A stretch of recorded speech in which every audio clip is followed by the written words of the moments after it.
नमस्कार दोस्तों, स्वागत है आज के भगवत गीता श्लोक नंबर 1.46 यानी कि श्लोक number 46 the science of transforming consciousness यानी कि आत्म जागरण और नेतृत्व की वैज्ञानिक यात्रा में आज हम अर्जुन का आत्मसमर्पण को देखेंगे, साथ ही इसके बारे में भी जानेंगे।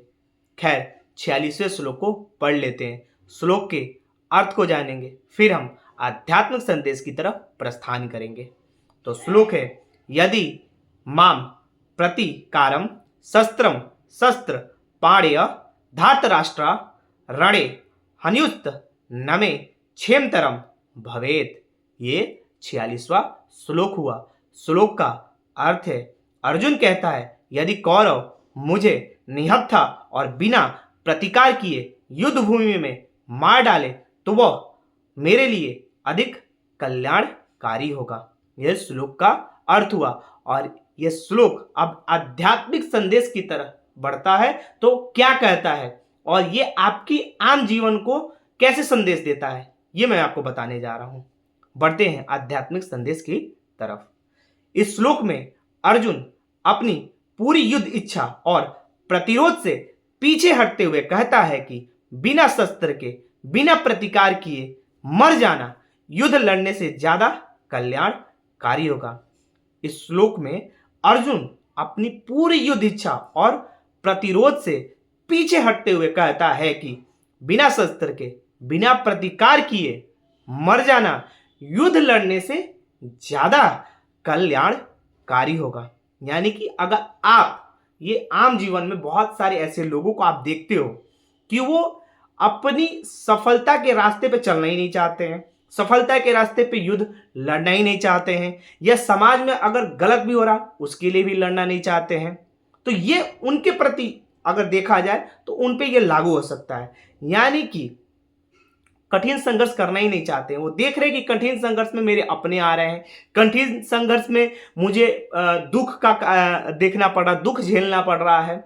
कठिन संघर्ष में उन्हें बहुत चीजों का सामना करना पड़ता है, अपनों का भी, साथ ही बाहरी चीजें उन लोगों को बहुत मिल जाती है, जिसके कारण क्या होता है, वो बिना शस्त्र के क्या कि वो ज्ञान लेना ही नहीं चाहते, वो अज्ञान रूपी हो जाते हैं।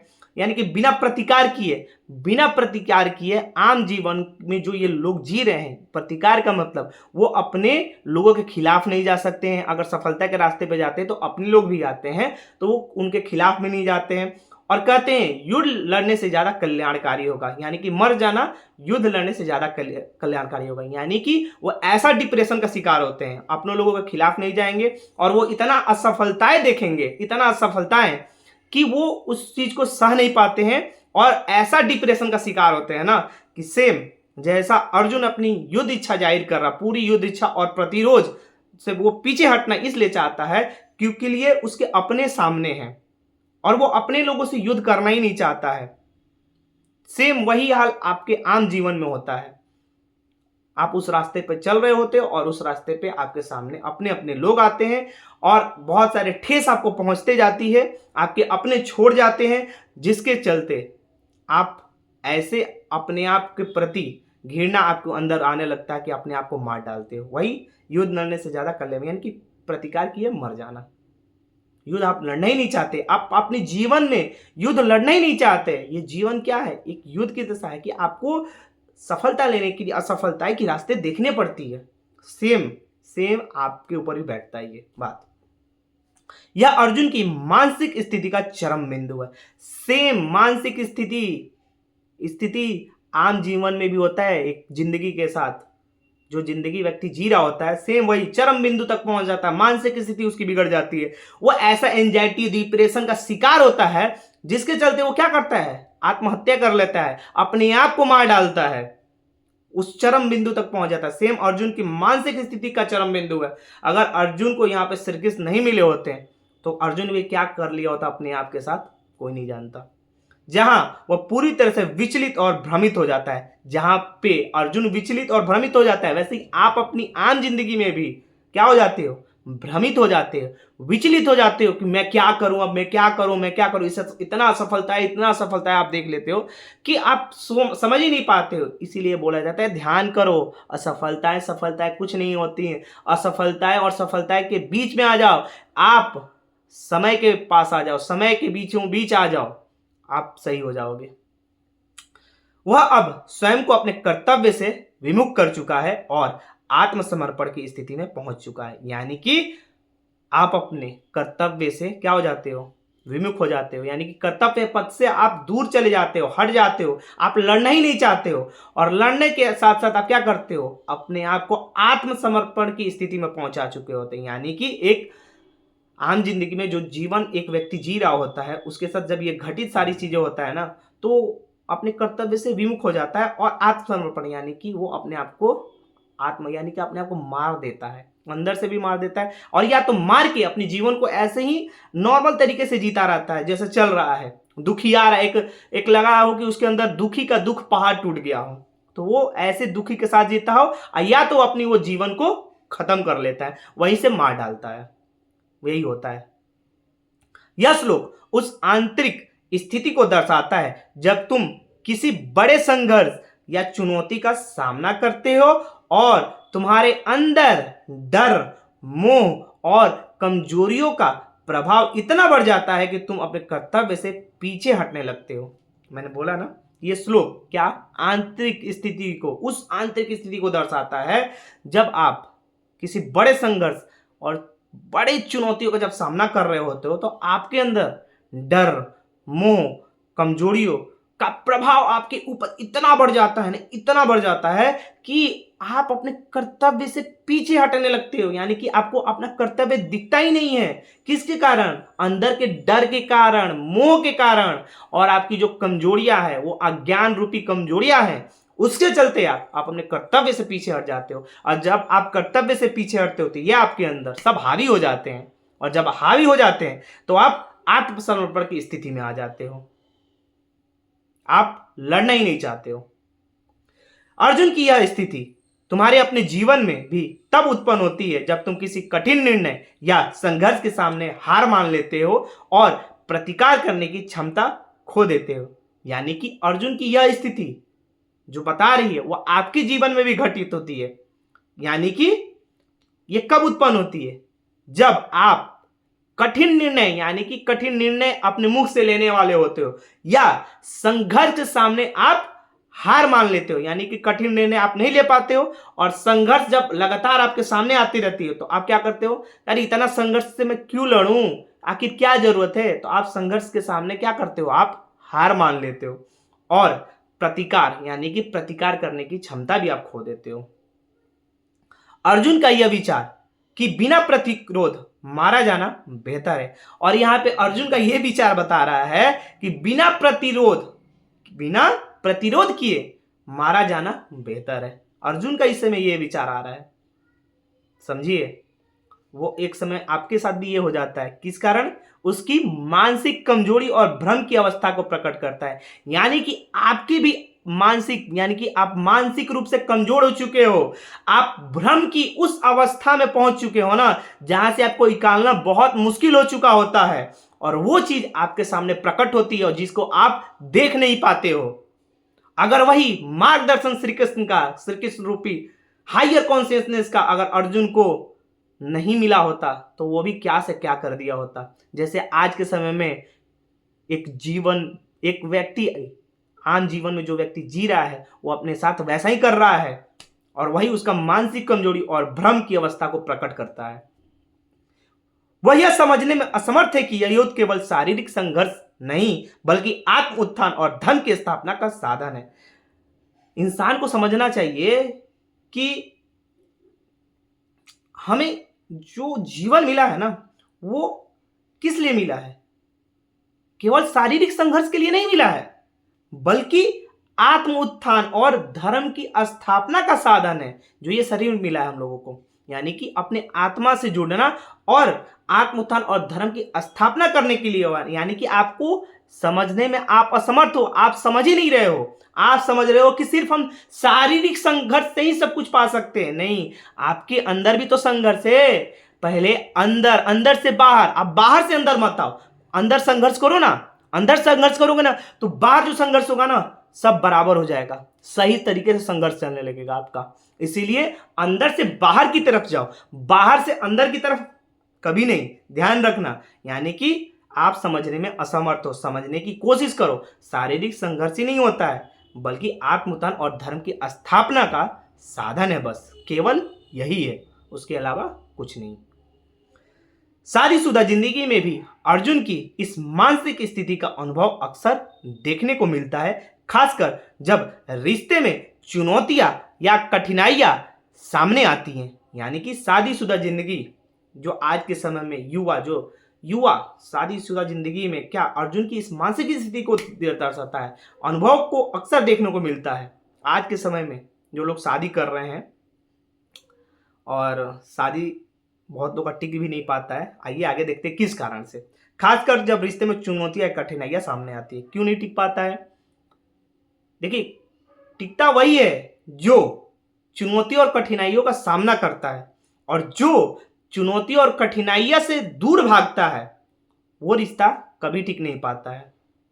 और रिश्ता कभी भी बराबर लेवल पे चलता है, ये नहीं कि दोनों को निभाना होता है। देखते हैं कैसे, उदाहरण के तौर पे लेते हैं। कल्पना कीजिए, एक पति पत्नी है जिन्होंने प्रेम विवाह किया था, यानी कि लव मैरिज किया था। युवा आज के समय में सबसे ज्यादा कर रहे हैं, युवा युवा युवा अपने आप को जान नहीं रहे हैं, बस क्या कर रहे हैं, लव लाइटिस धर लिया है उन लोगों को, प्रेम के जाल में, मतलब प्रेम ऐसा पकड़ लिया है ना आम युवा को कि अपने आप को जानना ही नहीं चाहता है। लेकिन वो प्रेम नहीं है, वो भोगी हो गए हैं, भोगना चाहते हैं। अरे ये मिल जाए शादी कर लूं इससे, प्रेम विवाह कर लूं, बस इससे प्रेम, वो प्रेम भी नहीं दिखता है जो आप सोच रहे हो।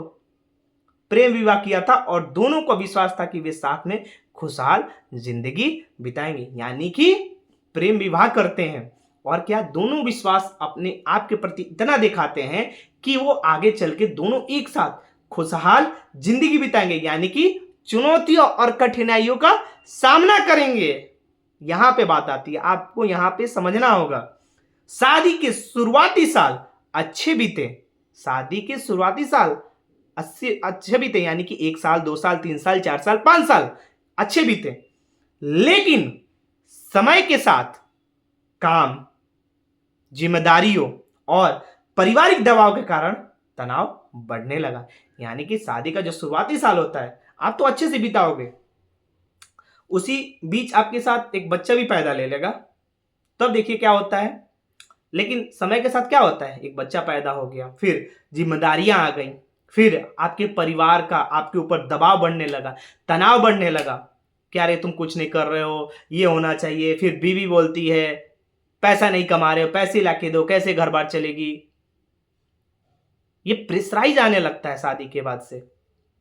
कैसे, देखिए पॉइंट टू पॉइंट आपको बताते हैं। दोनों के बीच अब छोटी छोटी बातों पर तकरार होने लगी। जहां प्रेम था वहां पे छोटी छोटी बातों पे तकरार होना था। जहां कठिनाइयां चुनौतियां दोनों को एक साथ सामना करना है, वहां पे क्या होने लगा, छोटी छोटी बातें, अरे तुम ये नहीं करते, अरे तुम वो नहीं करती। प्रेम विवाह किया था ना आपने, तो प्रेम तो निस्वार्थ प्रेम होना चाहिए। तो छोटी छोटी बातों पर क्यों तकरार हो रहा है, क्यों, आखिर क्यों, पूछो अपने आप से, छोटी छोटी बातों पे तकरार क्यों हो रहा है। जब आपने प्रेम विवाह किया और आपने प्रेम विवाह किया तो आपको तो कठिनाई चुनौतियां दोनों को एक साथ करना चाहिए। लेकिन क्या आप लोग कर रहे हो, छोटी छोटी बातों पे आप तकरार कर रहे हो। दूसरा पॉइंट देखिए, उन्हें ऐसा लगने लगा कि एक दूसरे को समझना मुश्किल हो गया है। जहां प्रेम विवाह किया वहां पे एक दूसरे को समझ रहे हैं, वहां शुरुआती दौर में, और जहां आपके सामने परिवार का जिम्मेदारियां, पारिवारिक दबाव आपके ऊपर आने लगा, कठिनाइयां आने लगी, चुनौतियां आने लगी, तो आपको क्या लगने लगा कि एक दूसरे को समझना मुश्किल हो गया है। आप अपने आप से सोचोगे, देखो दूसरे पे विश्वास खत्म होने लगता है। फिर कभी कभी उन्हें लगता है कि शायद उनके रिश्तों को खत्म कर देना ही सही विकल्प है, ताकि दोनों को शांति मिल सके। और जब छोटी छोटी बातों पर तकरार होना, एक दूसरे को समझना मुश्किल होगा, जो प्रेम विवाह हुआ था एक समय में आके तलाक में बदल जाता है। आज की समय यही है, सही है, यही है। यानी कि उन लोगों ने क्या कर दिया, रिश्तों को अलग माने खत्म, अलग, दोनों अलग हो जाना चाहते हैं छोटी छोटी बातों पे। जो प्रेम, अरे प्रेम निस्वार्थ होता है, प्रेम को निभाओ, कठिनाइयाँ चुनौतियाँ दोनों साथ में मिलकर पूरा करो। और जिस दिन आप प्रेम विवाह करके और दोनों मिलके कठिनाइयाँ और चुनौतियों का सामना करोगे, जिम्मेदारी और पारिवारिक दोनों साथ में मिलकर निभाओगे, तो तनाव खत्म हो जाता है। अरे यही तो है प्रेम, कठिनाई और चुनौतियों का सामना करना, एक दूसरे के साथ, एक दूसरे को समझ के चलना। तब जो मर्द होता है और जो औरतें, मतलब जो शादी किए होते प्रेम विवाह में, अगर एक दूसरे को समझने लगे ना, तो ये क्या मतलब मिसाल कायम करेंगे ना। किसी ने आज तक कोई समझा ही नहीं इस चीज को। स्त्री मदद कर सकती है पुरुष को ध्यान में ले जाने के लिए, क्या मैं बताऊं। और पुरुष स्त्री को मदद कर सकता है, लेकिन दोनों को यहां पे क्या हो रहा है, छोटी छोटी बातों पे तकरार हो रहा है। जानो अपने आप को, कठिनाई और चुनौतियों का सामना करो आप लोग। प्रेम निस्वार्थ होना चाहिए। खैर, यहां पति पत्नी अर्जुन की उस स्थिति में आ जाते हैं जहां चुनौतियों का सामना करने की बजाय वे भागने का विचार करने लगते हैं। मैंने क्या बोला कि सेम वही पति पत्नी अर्जुन की स्थिति में आ जाते हैं कि अर्जुन भाग रहा है कठिनाई और चुनौतियों से, वैसे ही पति पत्नी भी भाग रहे हैं। पति पत्नी से भाग रहा है, पत्नी पति से भाग रहा है। किस कारण, कठिनाई और चुनौतियों के कारण। सेम अर्जुन वाला हाल है, जहां उनको चुनौतियों का सामना करना चाहिए वहां पे वो भाग रहे हैं, जबकि उनको कठिनाई चुनौतियों को बैठ के विचार करना चाहिए कि हम कैसे इससे आगे बढ़ें, कैसे उस चुनौतियों को पार करें। अरे यही तो प्रेम है, कठिनाई और चुनौतियों का सामना करना। शुरू में ही मैंने बोल दिया था, प्रेम निस्वार्थ होता है, जो एक दूसरे का सपोर्ट करता है, वही प्रेम है। वे अपने रिश्ते की समस्याओं का सामना करने से बचना चाहते हैं क्योंकि यह उन्हें आसान रास्ता लगता है। यानी कि रिश्ता बन चुका है, 5 साल 6 साल उनका रिश्ता अच्छा चला, फिर तकरार होने लगी छोटी छोटी बातों पे, फिर रिश्तों यानी कि घर परिवार का दबाव आने लगा, फिर उस रिश्तों में वो क्या कर समस्याओं की सामना करने से, यानी कि उससे सामना करना ही नहीं चाहते, कठिन रास्तों पे चुनौतियों के मतलब कठिनाइयों और चुनौतियों का सामना ही नहीं करना चाहते हैं। परिवार का तनावपूर्ण वो बातें जो है उसको सामना नहीं करना चाहते हैं, और उस समस्याएं जो आती हैं उसका सामना करने के बजाय ये दोनों एक दूसरे से अलग हो जाना चाहते हैं, क्योंकि यह उन्हें आसान रास्ता लगता है। यानी कि वो सोचते हैं कि जब हम एक दूसरे से अलग हो जाएंगे तो सब दोनों के रास्ते सही हो जाएंगे, मतलब आसान रास्ता लगता है, अलग हो जाएंगे तो हम लोग सुखी रहेंगे। लेकिन कोई सुखी नहीं रहता भाई। पूछो एक जो प्रेम विवाह किया एक लड़की से, पूछो एक लड़के से, दोनों जब अलग होते हैं ना, मतलब क्या मैं बताऊं, निशब्द हूं इस पे। वो क्या मतलब बीतती है ना, आप भी समझ के देखो। इसलिए कठिनाइयों और चुनौतियों का दोनों मिलकर सामना करो। जब ये दोनों आप मिलकर सामना करोगे ना, क्या ही मतलब वो चीज मतलब देखोगे ना आप, मैं बता नहीं सकता। रिश्ते में फाइट और फ्लाइट की प्रतिक्रिया भी देखने को मिलती है। रिश्ते में या तो अगर रिश्ता बना है तो या तो युद्ध मतलब फाइट, यानी कि झगड़ा होते रहता है, यानी कि झूठ मूठ का दिखावा 5-6 साल चला, और जहां कठिनाइयां और चुनौतियां सामने आने लगी तो फाइट होने लगता है, परिवार का दबाव आने लगता है। तो या तो रिश्ते बने रहती है परिवार को देख के, ऐसे ही वो जिंदगी निभाते रहते हैं, लेकिन हर दिन झगड़े यानी कि फाइट होते रहती है, युद्ध होते रहता है, तू मैं होते रहता है, तू डाल तो मैं पात, यही होते रहता है पति पत्नियों के बीच। और या तो फ्लाइट, यानी कि दोनों उड़ जाना चाहते हैं अपने अपने रास्ते, क्या मिल जाएगा। कभी पंछियों को देखा है अकेले उड़ते हुए? पंछियां कभी अकेले उड़ती हैं? नहीं उड़ती हैं। पंछियां कभी भी झुंड में उड़ती हैं। तो आप तो अपने आप से अलग हो रहे हो। पंछी बनो पंछी, फ्लाइट यानी कि अकेले ही मत उड़ जाओ। अकेले उड़ोगे ना, कहीं का नहीं बचोगे। कोई रास्ता नहीं मिलेगा आपको। मिलेगा आपको? सोच के देख लो। जब दोनों अलग भी होते हैं ना तो एक और भी रास्ता मिलता है, मैं बता देता हूं। प्रतिक्रिया क्या देखने को मिलता है, जब फ्लाइट होती है ना तो लड़की किसी और को खोजने लगती है और लड़का किसी और को खोजने लगता है। यही अगर दोनों साथ में उड़े, क्या ही नजारा होगा। कठिनाई और चुनौतियों को दोनों मिलकर सामना करो। जब रिश्ता कठिन दौर से गुजरता है तो तुम्हें कई बार यह आसान लगता है कि तुम कठिनाइयां से बचकर अलग हो जाओ। यानी कि जब रिश्ता कठिन दौर यानी कठिनाई और चुनौती का जब आप सामना कर रहे होते हो तो तुम्हें कई बार यह आसान लगता है। मतलब जो अगर प्रेमी होंगे ना, सच्चे प्रेमी, मैंने बोला ना निस्वार्थ प्रेम वाले, उनको ये कठिनाइयां और मजबूरियां जो होंगी ना वो आसान लगने लगेंगी। और बहुत सारे लोगों को क्या होगा, ये कठिनाइयों से बचकर अलग हो जाना होगा। यानी कि दो तरफ होगा, या तो एक जो निस्वार्थ दोनों प्रेम प्रेम कर रहे होते होंगे तो कठिनाई और चुनौतियों का सामना करेंगे, और जब वो दोनों सामना करेंगे तो एक दूसरे का साथ खुश रहेंगे। मतलब जब सामना कर रहे होते होंगे तो एक दूसरे का सपोर्ट मिलेगा। वो समझो यार कि वो जो सपोर्ट होता है ना वो क्या प्रेम मतलब दिखाएगा ना, कि मैं बता नहीं सकता मैं उस चीज को, कि एक दूसरे का सपोर्ट मिलने के बाद वो क्या प्रेम का नजारा होता है ना, वो असली प्रेम मुझे लगता है। मैं इस चीज को बताऊं, जब दोनों प्रेम युवा की है और जब कठिनाई और चुनौतियों का सामना कर सकते। ऐसी कितनी मूवीज बन चुकी है लेकिन लोग इससे सीख नहीं पाते हैं। मूवीज है, बहुत सारी किताबें इस पे बन चुकी है, किताबों को लोग पढ़ते। क्या मैं बताऊं, कठिनाई और चुनौती का जब सामना दोनों करते हैं तो कुछ अलग ही देखने को मिलता है। पहला ये हो जाता है। दूसरा, या तो कठिनाई और चुनौतियों से वो दोनों अलग हो जाना चाहते हैं, यानी कि वो दोनों भागने लगते हैं एक दूसरे से। यह मनोवैज्ञानिक प्रतिक्रिया तुम्हें कठिन परिस्थिति में कठिन सॉरी यह मनोवैज्ञानिक प्रतिक्रिया तुम्हें कठिन परिस्थिति से तुरंत राहत देती है, लेकिन इससे दीर्घकालिक समाधान नहीं मिलता है। यानी कि अगर आप दोनों अलग हुए, पति पत्नी अलग हुए, तो मनोवैज्ञानिक जो प्रतिक्रिया दे रही है, यानी कठिन परिस्थिति में अगर आप अलग होते हो तो आपको थोड़ी देर के लिए, मैंने बताया ना, थोड़े समय के लिए आपको राहत मिलेगी, थोड़े समय के लिए, लेकिन दीर्घकालिक समाधान नहीं मिलता है। मतलब आने वाले समय के लिए जब आप दोनों अलग हो जाओगे तो उस समय तो आपको कष्ट रहेगा ही, दोनों अलग हुए तो साथ ही थोड़ा सा तो आपको सुकून मिला, लेकिन दीर्घकालिक नहीं, यानी कि आने वाले समय तक आपको वो सुखी नहीं मिलेगा। फिर आप दूसरे किसी को खोजने लगोगे, और ऐसा चल रहा है आज के समाज में, आप जो दिख रहे हो। इसीलिए दोनों मिल के कठिनाइयों और रिश्तों को निभाना सीखो, चुनौतियों का सामना करो।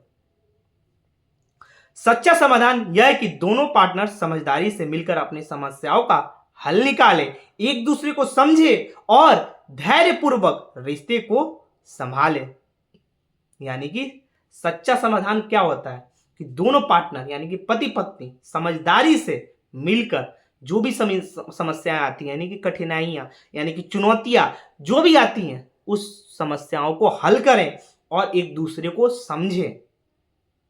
एक दूसरे को जब आप समझने लगोगे तो आपका धैर्यपूर्वक रिश्तों को आप संभाल लोगे। यानी कि एक दूसरे को समझे और धैर्यपूर्वक रिश्तों को संभालें। जब दोनों रिश्ते संभले रहेंगे तो आप नैया पार कर जाओगे, यानी कि कठिन परिस्थितियां और चुनौतियों का सामना कर जाओगे, यानी कि आपकी नैया निकल जाएगी। नैया, एक खेवैया, एक इधर खेवैया, एक दूसरी तरफ खेवैया, और जब दोनों खेवैया एक साथ करेंगे ना तो वो नाव तेज भागेगी ना। अकेले नाव खेव के देख लो, कभी नहीं आगे भाग पाओगे। अगर दो मिलके नाव खेवे तो कितना तेजी से वो नाव निकल जाएगा, एक नदी में अगर नाव खेवे तो। और या तो नदी की धारा मिल जाए, तो नदी की धारा की मैं बात नहीं कर रहा हूं। अर्जुन की तरह तुम भी अगर अपने रिश्ते में संकल्प और समझदारी बनाए रखो तो तुम न केवल इन मुश्किलों को पार कर सकते हो बल्कि एक मजबूत और गहरे रिश्ते की ओर भी बढ़ सकते हो। यानी कि अर्जुन की तरह भी अगर आपने अपने रिश्ते को संकल्पित और समझदारी दोनों ने दिखाया, यानी कि दोनों एक दूसरे से संकल्प लिए और दोनों समझदारी दिखाएं, तो केवल इन मुश्किलों को ही पार, मतलब इन मुश्किलों को तो पार करेंगे ही, बल्कि मजबूत यानी कि एक दूसरे के प्रति मजबूत हो जाएंगे और गहरे रिश्ते की ओर आगे बढ़ सकते हैं। यानी कि एक दूसरे का प्रेम वो चरम सीमा पे होगा ना कि वो गहरे रिश्ता किसी को तोड़ भी नहीं सकता है, और उस रिश्ते के चलते वो इतना आगे बढ़ जाएंगे ना कि जिसका आप कल्पना भी नहीं कर सकते। इस तरह अर्जुन की स्थिति तुम्हें यह सिखाती है कि किसी रिश्ते को बनाए रखने में धैर्य और संकल्प की जरूरत होती है, ताकि कठिनाइयों का सामना करते हुए तुम अपने जीवन साथी के साथ खुशहाल और सफल जीवन की ओर बढ़ सको।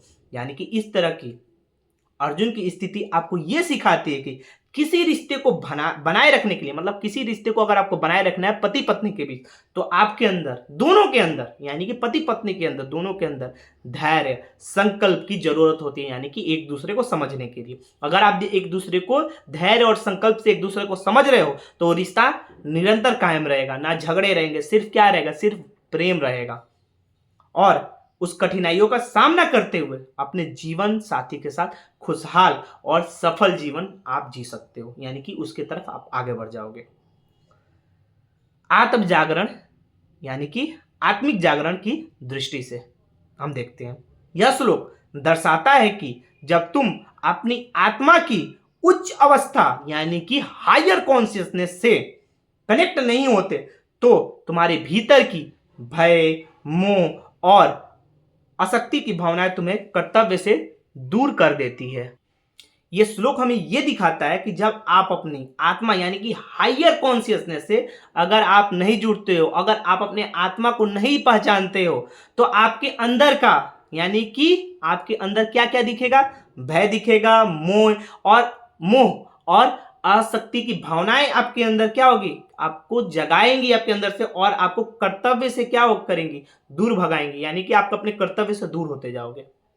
अर्जुन का आत्मसमर्पण दर्शाता है कि कैसे तुम जब अपने भीतर के कृष्ण यानी कि उच्च आत्मिक अवस्था से जुड़े नहीं होते हो तो तुम अपने जीवन के महत्वपूर्ण संघर्ष से भागने की कोशिश करते हो। यानी कि अर्जुन का आत्मसमर्पण आपको यह बता रहा है कि कैसे आप अगर अपने भीतर के यानी कि कृष्ण यानी कि उच्च आत्मिक अवस्था से अगर आप जुड़े नहीं होते हो, अगर आप जुड़े नहीं होते हो तो आपके जीवन के महत्वपूर्ण संघर्षों से आप भागने की कोशिश करते रहते हो लगातार। अगर आप जैसी उच्च आत्मा से जुड़ते हो यानी कि कृष्ण यानी कि हायर कॉन्शियसनेस से, तो आप इस महत्वपूर्ण संघर्षों से नहीं भागते हो, जीवन के संघर्षों से नहीं भागोगे, सामना करोगे। कृष्ण अर्जुन को बाद में यह समझाते हैं कि युद्ध करना केवल व्यक्तिगत मोह माया से परे जाकर सत्य और धर्म की स्थापना के लिए है। यानी कि कृष्ण अर्जुन को बाद में समझाते हैं, पहले तो अर्जुन का बात सुन रहे कृष्ण, फिर कृष्ण अर्जुन को क्या समझाते हैं कि युद्ध करना केवल व्यक्तिगत मोह ही नहीं, मोह माया से परे जाकर सत्य और धर्म की स्थापना के लिए होता है। अर्जुन का यह मानसिक संघर्ष हर उस व्यक्ति का प्रतीक है जो जीवन के संघर्ष से डरकर हार मानने लगता है। यानी कि अर्जुन की यह मानसिक संघर्ष हर व्यक्ति का प्रतीक है, हर व्यक्ति का जो जीवन से संघर्षों से डरकर हार मानने लगता है। तो इसीलिए जीवन के संघर्षों से आप ना डरें, आप संघर्ष करते रहें और सफलता आपके कदम चूमेगी। संघर्ष निरंतर, समझे। नेतृत्व की दुनिया यानी कि नेतृप्रेन्योरशिप में इसे कैसे लागू करें, आइए देखते हैं। एक सच्चा लीडर कभी भी संघर्षों से पीछे नहीं हटता, भले ही परिस्थिति कितनी भी कठिन क्यों ना हो। यानी कि नेतृत्व की दुनिया यानी कि नेतृप्रेन्योरशिप की दुनिया में हम इसे कैसे लागू करें। यानी कि जो एक सच्चा लीडर होता है ना, कभी अपने संघर्षों से नहीं भागता, यानी कि पीछे हटता नहीं, भले ही उसकी परिस्थिति कैसी भी हो, चाहे कितनी भी कठिन ही क्यों ना हो, तो उस कठिन से वो भागता नहीं है, कठिन परिस्थितियां कितनी भी आ जाए। अर्जुन के इस श्लोक से यह शिक्षा मिलती है कि हर लीडर को अपने भय और असमंजस से ऊपर उठकर अपने कर्तव्य को निभाना चाहिए। यानी कि अर्जुन के इस श्लोक से हमें यह शिक्षा लेना चाहिए कि हर लीडर को अपने भय और असमंजस को मारकर उससे ऊपर उठकर अपने कर्तव्य को निभाना चाहिए। आज के दौर में नेतृप्रेन्योर के लिए यह जरूरी है कि वे अपने भीतर के डर और असफलता के भय से न हारे। यानी कि आज के दौर में जो नेतृप्रेन्योर होते हैं उनके लिए यह जरूरी है कि वो अपने भीतर के जो अंदर से जो डर आता है और जो असफलताएं से भय आती हैं, उससे वो डरे नहीं और उससे वो हारे नहीं, उसका सामना करें। संघर्षों का सामना करने और अपने कर्तव्यों को निभाने से ही सच्चा नेतृत्व सिद्ध होता है। यानी कि संघर्षों का जो सामना करता है और अपने कर्तव्यों को निभाता है, वही एक सच्चा नेतृत्व का हकदार होता है और वही सिद्ध होता है। वैसे ही बेस्टो भारत की शिक्षाओं के स्तंभ में इस श्लोक की झलक देखी जा सकती है, जो वास्तव में प्रेरणादायक है। देखते हैं पॉइंटों को। बेस्टो भारत की शिक्षा अपने लीडर को यह सिखाती है कि किसी भी कठिन परिस्थिति में आत्मसमर्पण या भागने की भावना से बचना चाहिए। यानी कि जो बेस्टो भारत कंपनी है, वो अपने लीडरों को बहुत अच्छी शिक्षा क्या सिखाती है कि किसी भी कठिन परिस्थिति में आत्मसमर्पण या भागने की भावना से बचना चाहिए। यानी कि भागना नहीं चाहिए। चुनौतियों का सामना करना ही आत्मशक्ति और संकल्प का प्रतीक है। यानी क्या, एक बेस्टो भारत जो लीडर होता है वो चुनौतियों का सामना करता है और अपने अंदर की आत्मशक्ति और संकल्प का प्रतीक है। बेस्टो भारत में सिखाई जाने वाली नेतृत्व की भावना इसी पर आधारित है।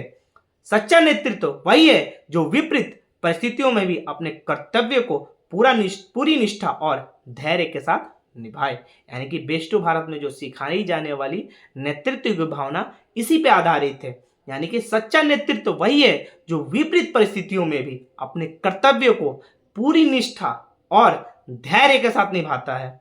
यही भावना है जो बेस्टो भारत के हर बेस्टो को अपने कर्तव्य के प्रति प्रतिबद्ध बनाए रखती है, जिससे न केवल स्वयं प्रेरित होते हैं बल्कि दूसरों के लिए भी एक अनुकरणीय उदाहरण प्रस्तुत करते हैं। चलते हैं आत्मचिंतन के प्रश्न, सेल्फ रिफ्लेक्शन टिप, यानी कि आपको अपने से सवाल।